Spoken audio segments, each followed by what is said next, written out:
What am I saying again? This is MPW. MPW. The podcast. With your host, Xylo Aria. Cool. A podcast about music production for the everyday musician, where we learn from experienced studio engineers and each other.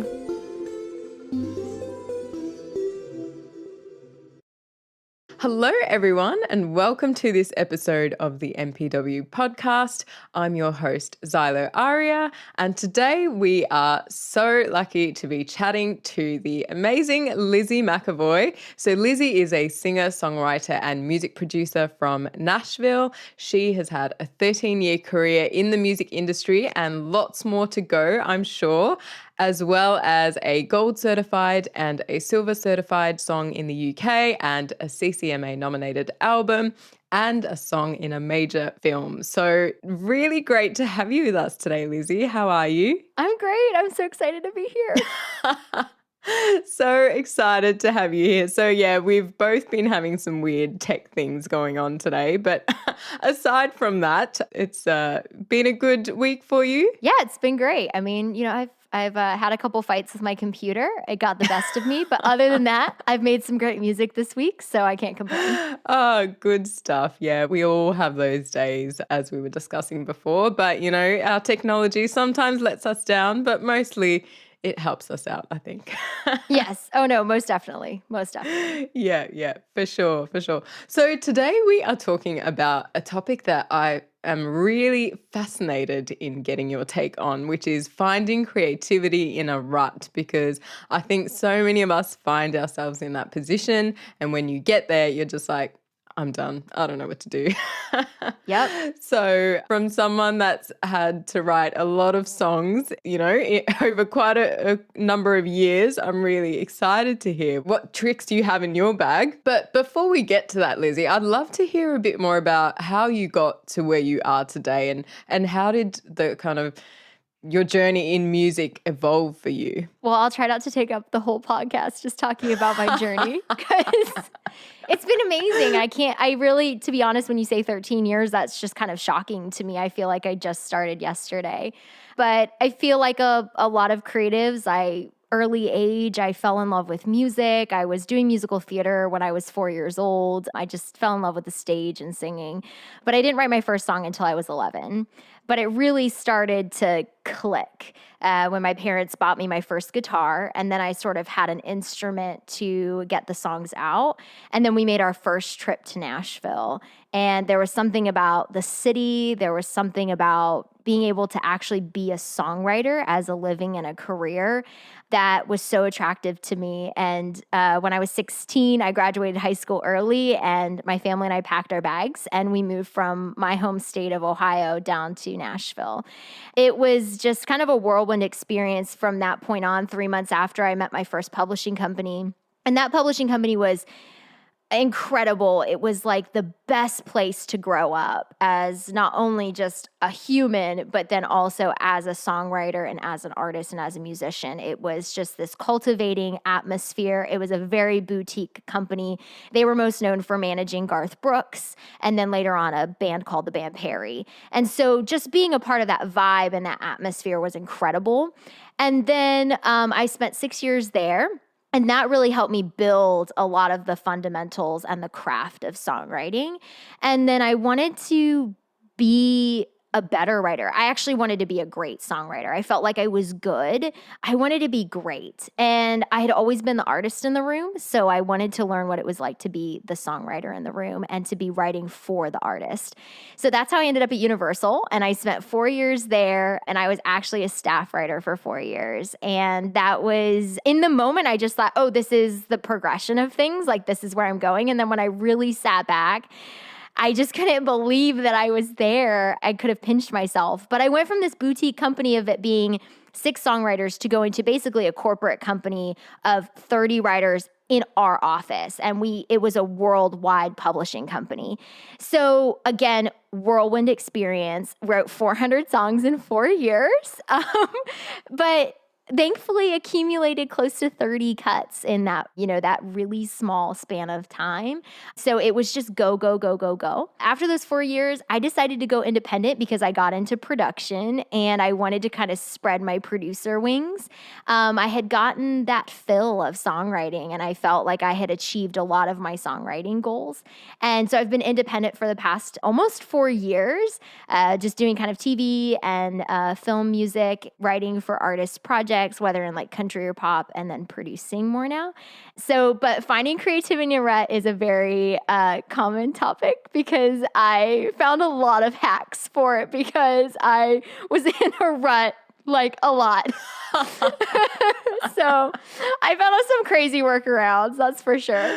I love that. And yeah, there's just so much there, Lizzy, that you've done and kind of a variety of things. And yeah, I guess it sounds like a sort of natural progression, but also really amazing that you were able to really generate those skills and even just work on your craft while working in a smaller environment, and then really able to take that to the next level at Universal. And sounds like such an incredible experience. It was amazing. I mean, when I look at it, my dad's a contractor, so I feel like I use the like building a house analogy a lot. But my first publishing deal at Major Bob laid the foundation. And then Universal became the walls and the rooms and the furniture. And then I feel like now I'm rearranging the house. I'm changing out the wallpaper and the paint, and I'm updating it, and I'm changing out, the tile in the bathrooms. And so that's kind of where I'm at in my career of just like constantly changing and learning and growing and trying to make a better house. But I really got a lot of great foundation really early on that I'm incredibly thankful for. Amazing. So cool. You've clearly had to write a lot of songs in a fairly short period of time. Yeah. Do you have some sort of set process, or is it changing every time, or talk me through that? So I feel like really I'm very routine based, like as a human. And so when I started songwriting, I felt like, especially, I'll probably talk a lot about Universal because that's kind of where I learned a lot about trying to get out of creative ruts, or just learned so much about being creative on the go. But I felt like I tried to implement a routine really early on. And then I realized that actually putting a routine in place actually was what was putting me in the rut. So I try to mix it up as much as I possibly can, whether it be, I do have my staple things that I do. Usually, like I always have an instrument.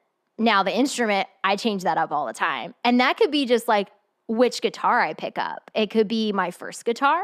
It could be my studio guitar. It could be, I have 8 Martins, so it is a sad, Wow. It's an obsession. I know.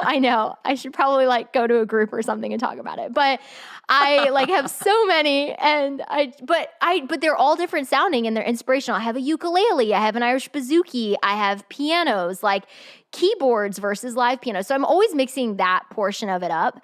And then even if we go into the production world, I used to have a template that I worked off all the time, but then I realized that everything was sounding the same. I was just getting stuck in this same monotonous program. So I don't even work off of templates anymore. I just start everything from scratch because that just keeps it really inspirational for me.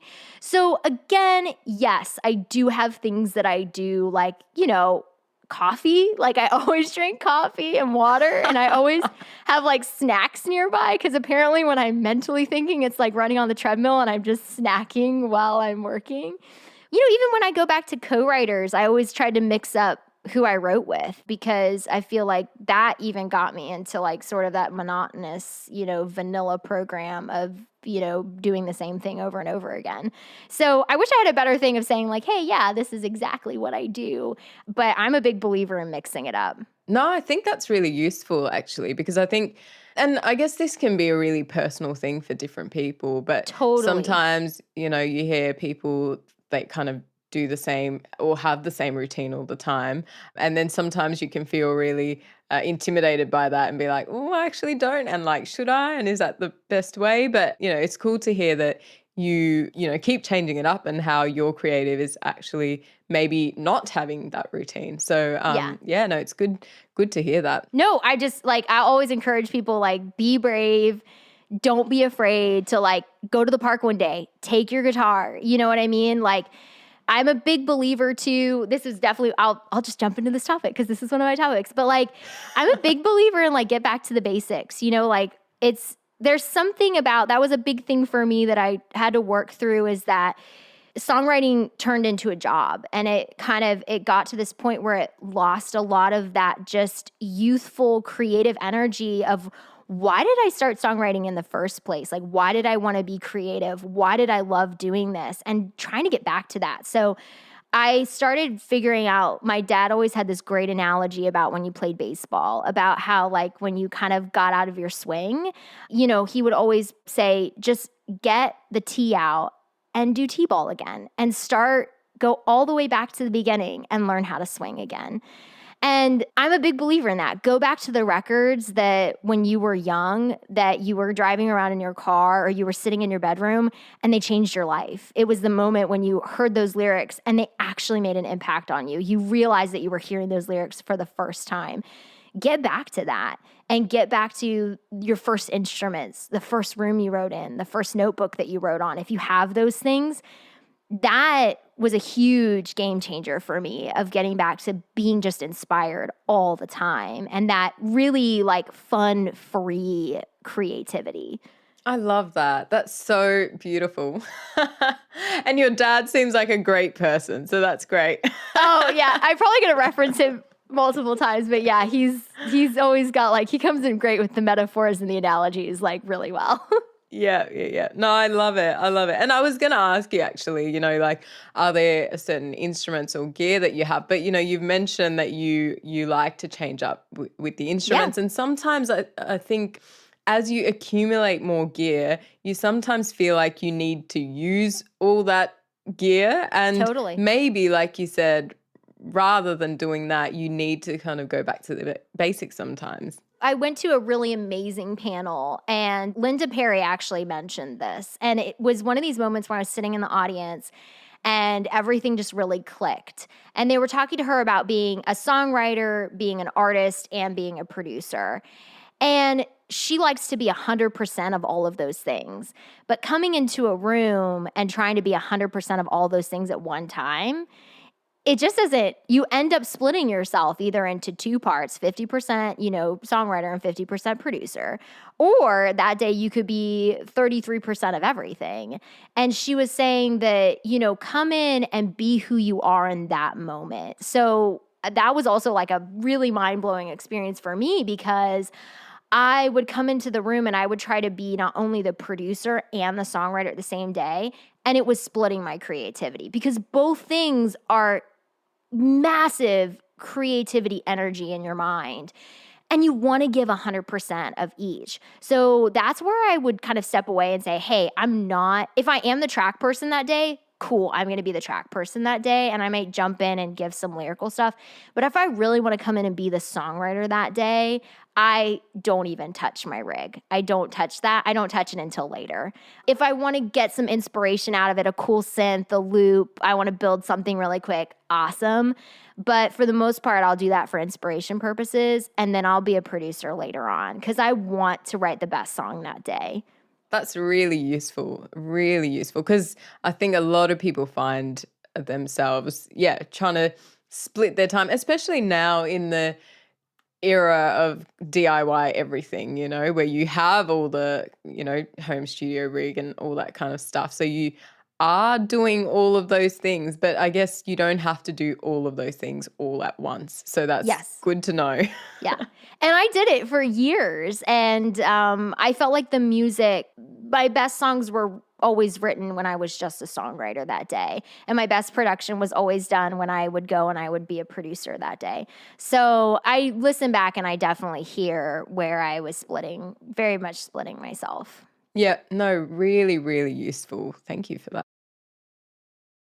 This episode is brought to you by MPW memberships. Did you know that all MPW members get access to monthly feedback on their tracks from an industry audio professional? This is the perfect resource if you're almost finished with your track and need that professional ear to help you with the final touches. This is a free feature for all MPW members. Take advantage of this awesome function and so many more using the link musicproductionforwomen.com/membership. And when you're writing, do you set yourself any limitations, like whether it's, I don't know, time limitations or something to kind of keep you focused or increase your creativity? I do, again, like kind of go back to my routine. I do love getting up in the morning. I like having a cup of coffee. I like to get ready, like I'm going to work, like, because now I work from home. When I went into the office, that was kind of that was its own routine. That was its own thing that kind of got me prepped for the creative day. So I do have like kind of those things. I do like to set time limits. I like to always push myself and see how quickly I can do things. Which is like, how fast can I do a track? So I love to try to create tracks in one day, especially because like a lot of TV and film briefs that come in, the turnaround is so quick. So it kind of keeps me on my toes. And for songwriting, I do like to try to keep in that habit of writing quickly, just to kind of keep myself on my toes. But other than that, I really don't set a lot of limitations because I sometimes feel like creativity, it either blossoms with limitations or it completely just falls apart. So I guess I kind of have to gauge the day too on what my brain's wanting, because sometimes my brain just wants to go, into my studio and just fuss around and do absolutely nothing all day and just come up with like melodic licks and voice recordings of mostly terrible beginnings of songs. But there's usually gems somewhere in there. Yeah. Oh, no, that's great. And yeah, it's totally fine about the limitations. And you're right. Like sometimes it's useful and sometimes it's really, really not. Yeah. And one thing that I kind of hear a lot is that I'm not going to write now because I'm not in the mood, and like, that's fine, and there's nothing wrong with that. But sometimes then that can sort of become a habit, and then you feel like, you haven't written anything in a long time. So do you make it a habit to write, whether it's every day or every week or whatever, or do you wait for creativity to come to you? I feel like this is going to be a really complicated answer. So my first publishing deal was very much that, write when you want to write and be creative and, it was very, very free. And when I moved to Universal, totally different atmosphere. It was like you had, not only were you, a lot of the times I was writing with the artist, I had them for that day, or I had them for 4 hours. That was it. And I wasn't going to get them on the books maybe ever again, or I was going to maybe get them on the books like when they were off tour, like 6 months from now. So like if that song was going to get finished, it needed to get finished that day. I think there's free creativity and there's forced creativity. And there's a way of doing forced creativity and still making it incredible free creativity. There's a lot of like tricking your brain and making it do things. So I think it's important to take a break. And I think it's important to know when to take a break, because I did work my creative brain so much that it did get to the point where it was so exhausted.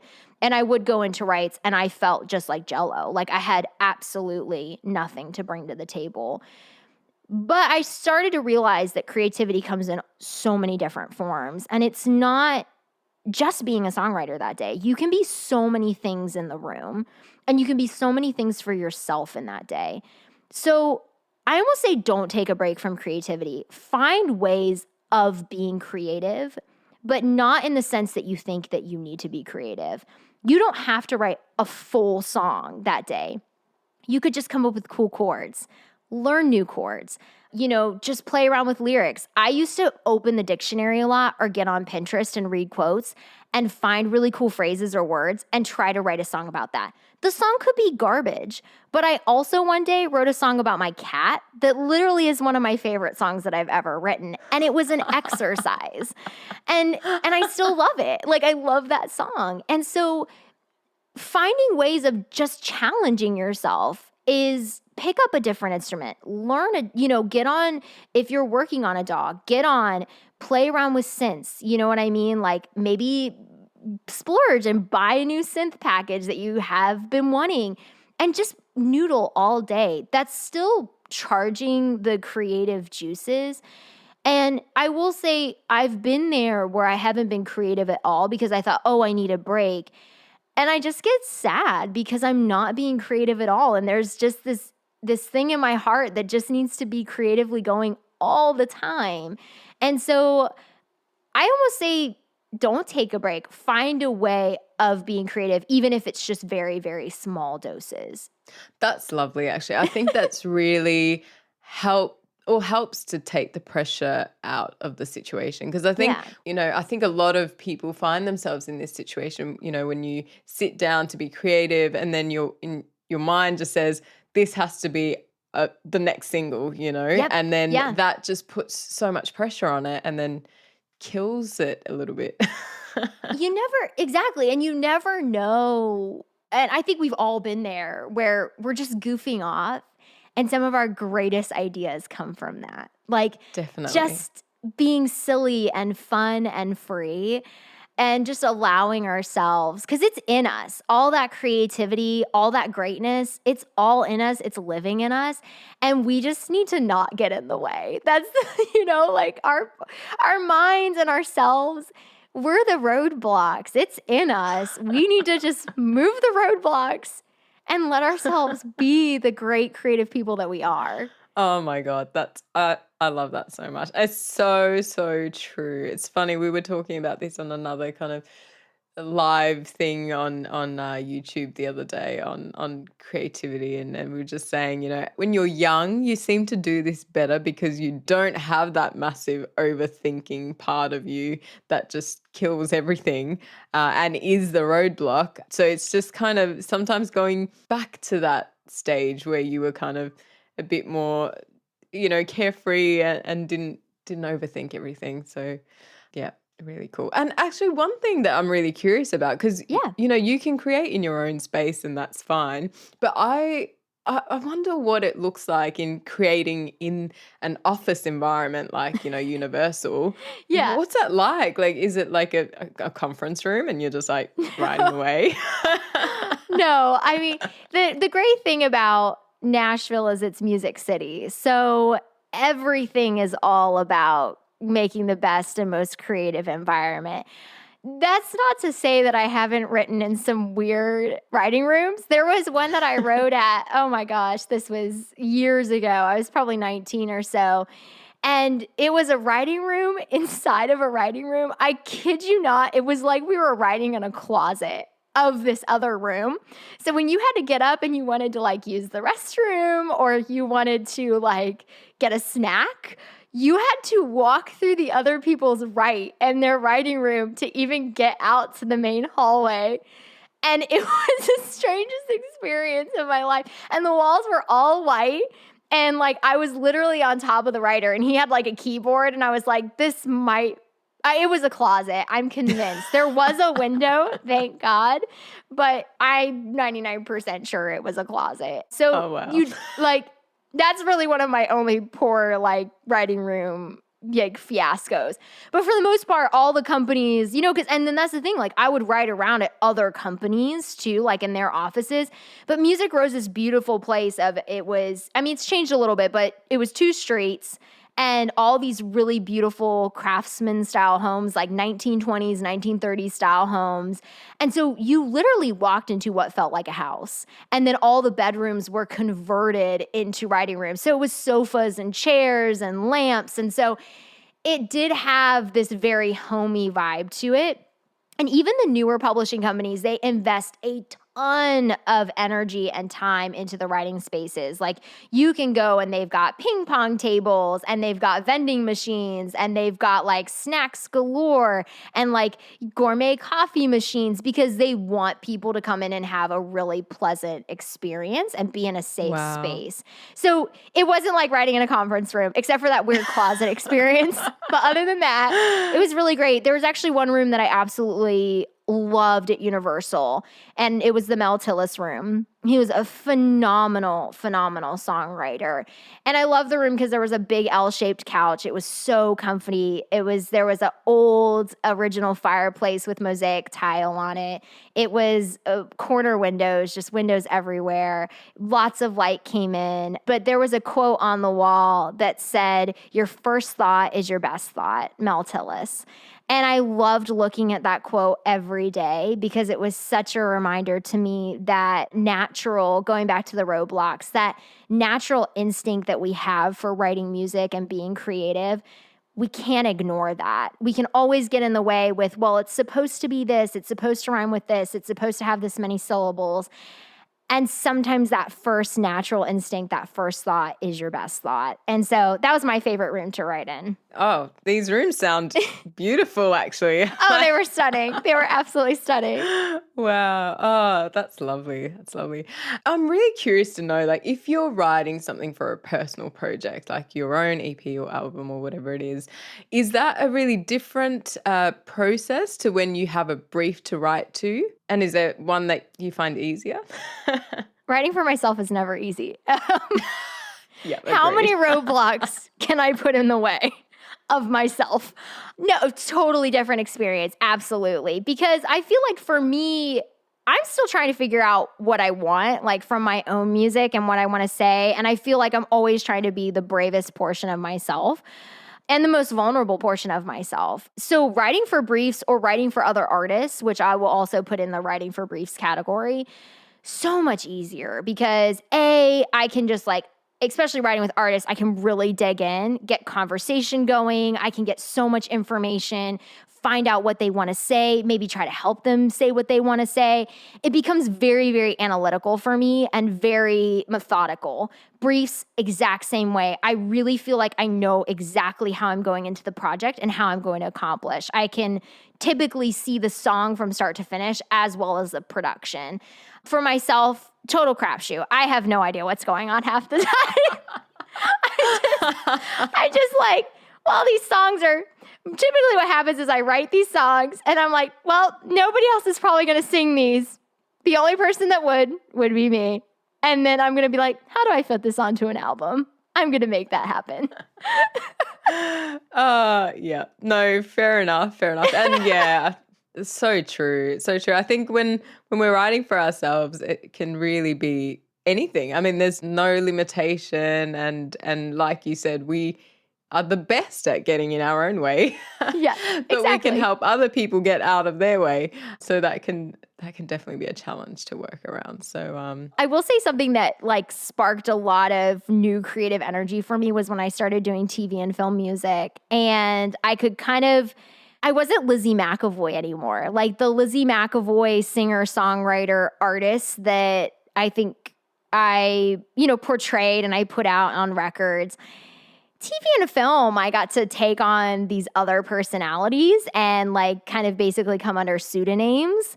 And that created this new creative energy for me because I didn't feel like I had to be anything. I could be whoever I wanted to be on that song or that project. So I would encourage people to also do that, maybe set themselves aside if they're kind of stuck trying to be the artist that they want to be and, become wildflower awesomeness. That's the worst pseudonym ever. And release music under that is just unlike anything they've ever done. And it felt like I got to just be really brave and I just literally just let go. Again, all of those roadblocks just disappeared when I started doing music like that. that's a really cool idea, actually, because I think when we have our own artist name, you've also kind of built a brand around it, and then you don't have limitations, but you sort of do in a way that you need to kind of fit into this brand. And maybe it's nice to do something totally different, but it feels weird to incorporate that into this brand structure that you've built. So it's cool and a cool thing for people to try, I guess. And you mentioned how, being creative for yourself is different to creating for others, but how do you find that, when you're also producing the song, do you approach the songwriting in a different way? Yes and no. I mean, I do try to write the best song possible that day, because the production is just enhancing the song. That's it. That's all. Like, if it's a great song, the production is so easy, because we're just taking a delicious and wonderfully built cake, and now we're just putting, actually, let me compare it to a sundae. We're taking top quality, delicious ice cream, and then we're picking out all the flavors and toppings that are going to go on it. Like, how many cherries are we putting on this sundae, folks? And that's production, and that's working with great songs. So I'm always going to say, like, write the best song possible. That doesn't mean that in the write, there is a moment where we've written the first verse, the chorus, the second verse, second chorus. Do we want a bridge? And that's where we say, I think a solo could be really cool here. I think a bridge. I think maybe, what if there was, oh, cool, what if we did this really awesome signature lick? And then that becomes that portion. So I think decisions are made like that. Turnarounds, pre-choruses, like that can all be production conversation that's happening in the right that determines. But I try not to do that as much as just, hey, like, what do we want to say in this song? You know what I mean? What do we want people to take away? Have we said enough? Do we still need to say more? Have we completed this thought, this story, and have we taken people on the journey? Fair enough. Yeah. No, cool. And do you have any sort of tips on lyrics? Like, do you have any sort of, because I know you mentioned you look up some quotes and stuff, and I think that's a really cool thing to do. Is there anything else like that you do for lyrics? So I think it's crazy when you look at music in general, and we're literally talking about the same topics over and over again. We're talking about love. We're talking about envy. We're talking about usually sometimes hate. We're talking about, just love, just pretty much all the time, just as the full encompassing. But we're talking about life. And we just keep talking about the same topics over and over again. And you think, gosh, this is going to be exhausting. Like, how do we keep finding new ways to talk about the same things over and over again? And it's because we're people, and our lives and how we experience them is so different. How I experience love is completely different than how the amazing people that are listening to this podcast are experiencing love. And so understanding our perspective of these topics and sharing our perspective, that's what's important, is like, how are we visualizing and experiencing life? And then how do we translate that to music? And I think that's tapping into it. But for me, it's conversation. It's talking to people. It's having deep conversation, funny conversation, whether with friends, family, strangers. I've gotten song ideas talking to people in the grocery store, like, because it's their perspective on life and cool phrases and cool ways of talking about people. And that is what it's all about. We're never going to run out of ideas because we're each individual, unique human beings. So that's what I just am a sponge. I just try to soak up as much conversation and information as I possibly can. Yeah. Oh, that's cool. Whoever thought grocery stores are not a good place to write songs, think again, everyone. Yes, I'm here to tell you, I have found some ideas in the grocery store. And has there been a time where you've, been at a complete loss for ideas and you've just kind of had to come up with something, and how did you get around that?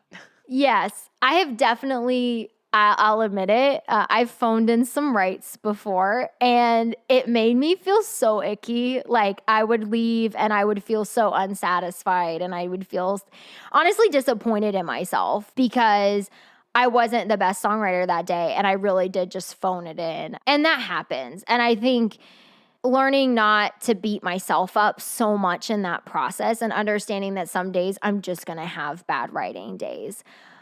But I realized how much kind of the fundamentals of songwriting saved me. Understanding how a song works, why it should work, why certain songs have become number ones and the trusted songs that we go back to over and over again, studying those, that has saved me more times than I can count in writes. And then also constantly trying to learn and grow. And because again, contractor family, continuing to expand my tool belt and having multiple tools in that tool belt that on the moments I would drive to writes and be so mentally exhausted that I didn't even really honestly know how I got there. Like I was just so, everything about trying to form a thought, especially a creative one, was so like not felt impossible. And again, I would fall back. I would, rustle through the tool belt. I'd try to pick out a tool that I felt I could use that day. And conversation. If I sat there and talked for 2 hours, I would do it to find anything, any just tidbit of information.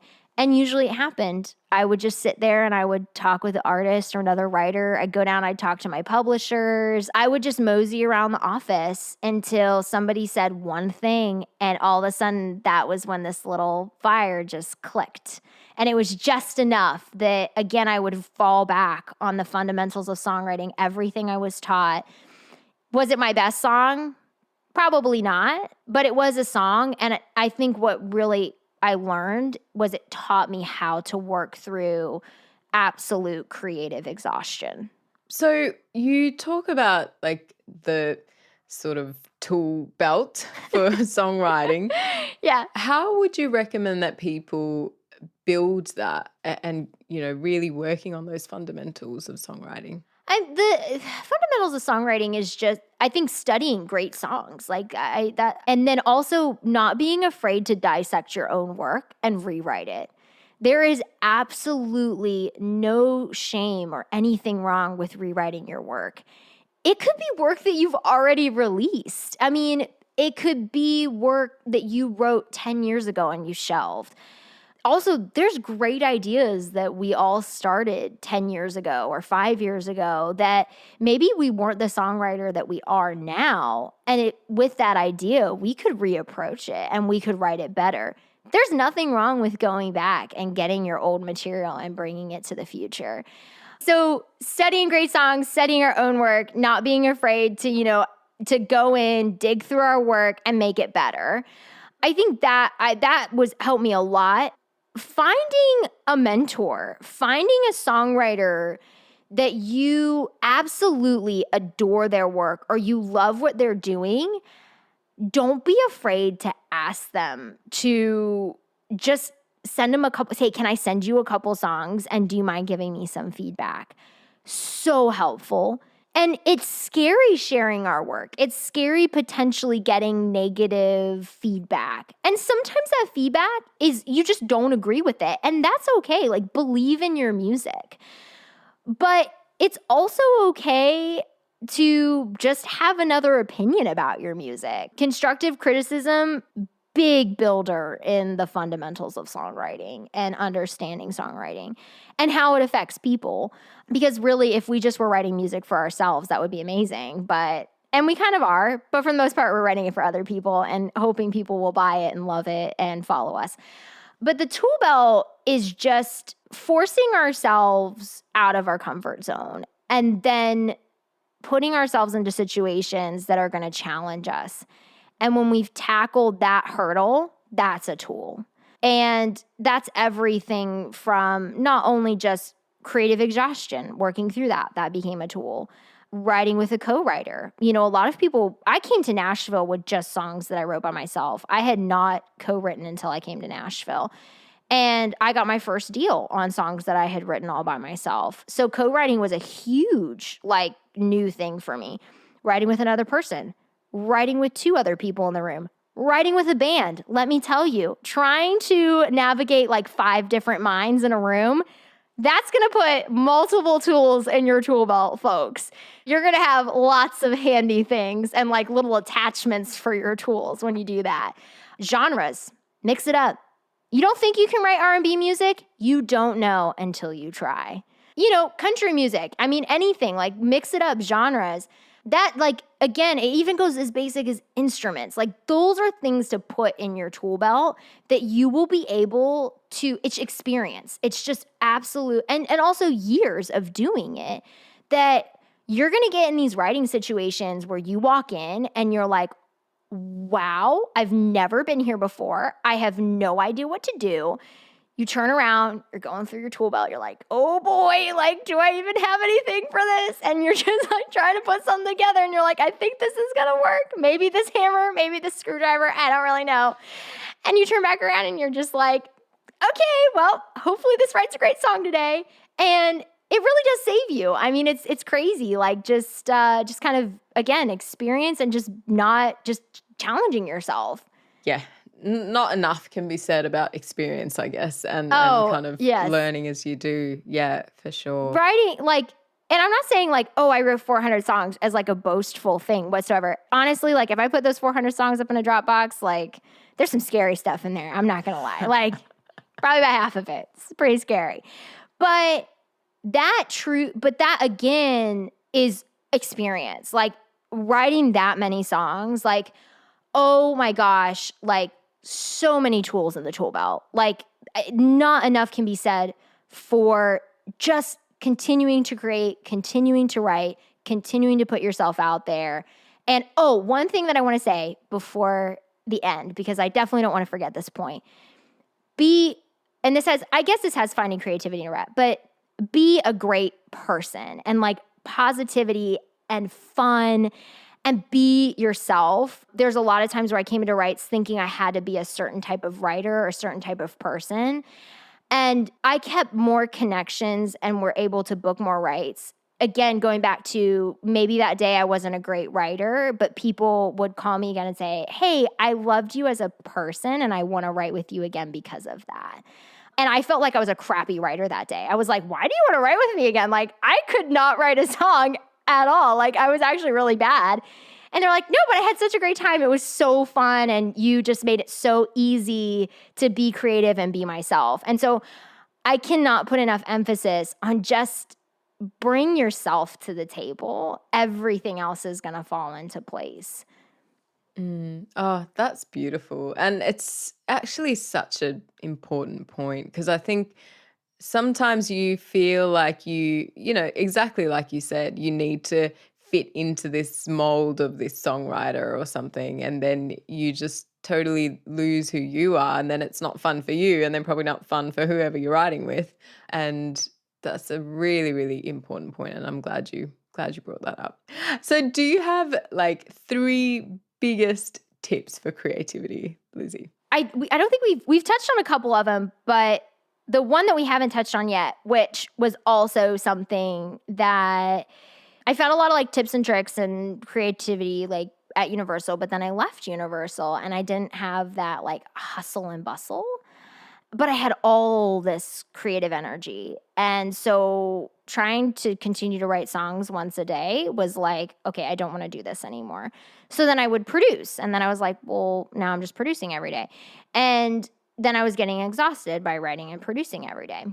And creativity comes in so many different forms. And sometimes it's actually very helpful to find a creative outlet that is not music. And that's a strange thought. But figuring out what allows you to be great creative, because there is all that creativity in you that needs to get out. And this, again, is so in like every individual is going to experience this different. Some people may try this and be like, this is terrible, Lizzy. Like, why would you even suggest this? But this was really helpful for me. I love to read. I love cooking. Cooking is so creative. That became a huge creative outlet for me. But the one thing that became my strange creative outlet that has actually helped me with music and I felt has made me a better writer, a better producer. I got into wildlife rehabilitation. I know, not something anybody thought they were going to hear on a music podcast, but it is so creative. But it's a different part of my creative brain. And I get to work with animals. And so that's like kind of a part-time thing for me that I do outside of music that recharges my brain every single week. It is amazing what it does for my creative process. And so I cannot recommend. Also, I just recommend go volunteer, find a, philanthropic thing in your life. It's so rewarding. I didn't know it until like 5 years ago when I started doing it. And I feel like it's just made me hopefully a better person, but I feel like a better person. So yay for that. But also just being able to really recharge the creative battery, huge, huge help. Oh, that's fascinating. Yeah, not at all what I thought you were going to say, Lizzy. So that's really cool. And I totally know what you mean in the sense that I think you don't realize how much giving back to the community in whatever form it is can give you, stuff back. Yeah. Oh, no, it does. But, absolutely. Yeah, like it's such a, whatever time investment or money investment, whatever you're doing, you don't realize how much you get out of that as well. And I think that's a really important thing to mention, that maybe if people haven't done that before, it can, you might realize how much it can help you as well. I strongly encourage, just try something. I talked to a co-writer this past week and I was telling her about the podcast and she said, oh my gosh, painting for me is my thing. So it's all of that, like anything artistic that's just charging that portion of the brain is awesome. Yeah. Oh, for sure. Yeah, for me, I do like every old person craft there is, like knitting, painting. Like, oh my gosh. There's a thing like crochet. There's a thing called Yes. tatting. I don't know if anyone knows what that is, but that. I'm researching it. Also, I did not know that you were also a knitter. I am a knitter as well. Oh, yeah. Oh my gosh. We Okay, we can't talk about it now because the podcast is going to go way too forever, but we will definitely talk about it later. we will discuss, yeah. Most definitely. So Definitely. I'm with you on the old lady crafts. I most definitely do those as well. Oh, love it. Cool. All right. Well, we've covered so much already, Lizzy, but we do have a few questions which we're going to try and whip through. Okay, great. Cool. So we have one from Sam Warren. So Sam said, what is the crossover between making music and baking? And are there any lessons that are shared between the two? Most definitely. Going back to like both things are so creative. And my sister worked in the restaurant industry for many, many years. And we talked about this all the time about how like chefs are their own creatives. Like just like how an artist or a musician is. The similarities are incredible. Food is an art. So most definitely there is absolutely a connection between both of them. And I think too, following a recipe is very much like following a song and following how you structure a song and how you approach a song. Understanding, like I always say, before you start a recipe, read the entire recipe before you even touch anything in the kitchen. That's like my number one rule before you cook, just so you know what you're getting yourself into. Same thing with a brief. Read everything so that you don't go like down some rabbit hole and you're like, oh, cool, they said something about an 80s vibe like in this. But then they said, like, don't use the word redemption. And, like, the entire song, you just wrote about the word redemption. So, like, read the brief, read the recipe, and we're all good to go. So, definitely lots of similarities. Awesome. Love it. Cool. Thank you. And we have a question from Celia Alvarez. So Celia asked, what do you do to avoid repetition in topics that you use to inspire yourself? I write a lot of love songs, and a lot. So I've probably overused that topic, but I'd like to think that I'm still keeping it fresh. I think there are rules, kind of, but not really. Have as many topics as you want. And then also too, I think it's totally fine to keep writing about the same thing. If that is what you know, write about it. But again, going back to conversation, reading books, figuring out how other people are talking about that topic in a different way. Because sometimes our perspective of it, if we're not again, going out, living life, COVID kind of made that a little hard. But, going out and experiencing things and then that's changing our perspective, definitely talking to people and seeing don't be afraid to have deep conversations with people. I know sometimes that's awkward, but like people will share their lives with you. It's amazing when you really open up. People will talk to you. And it's just incredible. And also so many song ideas, guys. Like so many. Like just get your notebook and your pen ready and just start scribbling. Oh, love it. So good. Awesome. Thank you. And we have one last question from Tyra White. So Tyra asked, how many themes would you write about in one record? And would you kind of structure them in a particular way? Like, if you start with heartbreak and then some sort of redemption afterwards. Yeah.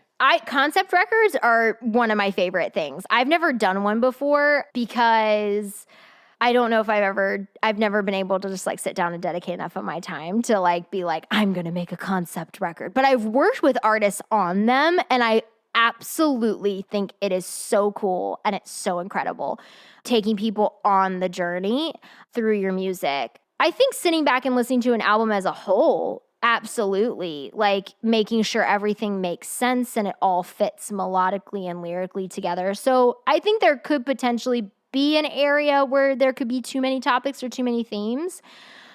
But also we're in the era too where people aren't listening to full albums. I mean, I am. I love listening to full albums, but we are in the era of releasing singles. And I feel like it's almost more important to get your music out there because if we're doing it right, we're constantly getting better. Every day is a journey. We're changing, we're evolving, and we're becoming better writers and artists and musicians. And if we don't put that music out, it may never make its way out because in the back of our mind, we're like, well, my next song is going to be better. Yeah, but you're not getting any of the current music out where you're at right now in your life and what you want to talk about. I did that for years. I just let music sit on the shelves and I look back and I'm like, why did I do that? Because now I just have all these songs that are just collecting dust. And so, I feel like if it's a song that you're just so passionate and you're feeling it, put it out, do it, like go for it. And you might have to backtrack a little bit later and figure out like, oh man, I just put out a song about how much I love somebody and then my next song is going to be like how much I hate them. Maybe you can find like a way to like streamline that together. Maybe put like a middle ground song in there. Force yourself to write one that's like, hey, we're on tumultuous territory. Things are a little rocky. And then you get to the breakup song. Maybe you could work that in too. But I don't know. I'm like one of those people that's like, there's no rules. Like just go for it. Get your music out there. I always want to encourage people, get your music out there. Let people hear you. We want to hear what you're doing and just get your creative energy out there. We need it. So true. And I think something so many people struggle with. So really good to have that reiterated here, Lizzy. So thank you for that. And thank you for everything, over the last hour. It's been really fun chatting to you. And I think so many little tips there for people to take away. So do you have much else on today? Well, it's currently, let me see what time it is. It's currently 7:30 p.m. in good old Nashville. So I'm going to go eat dinner. And because it's actually beautiful weather, so we grilled out tonight. So I'm going to go eat some hamburgers. Well, I'm a vegetarian, so I'm going to eat a veggie burger. And, get out. Oh my gosh, so many similarities that we get to talk about later. Can we just have a whole podcast about being vegetarian? Yeah, let's do that. Yeah. So I'm going to eat a veggie burger. I think there's some grilled asparagus involved. I'm going to go to sleep, and then I'm going to wake up at 2:30 in the morning to attend an amazing level 2 mix class. That is true, actually. Yes. How did I forget that? So we are starting our level 2 mixing course very shortly. So it's going to be, I think, a weird time for both of us. So it'll be fun. Awesome. All right. Thank you so much for your time, Lizzy. And we will see each other very shortly. Thanks, everybody. Bye.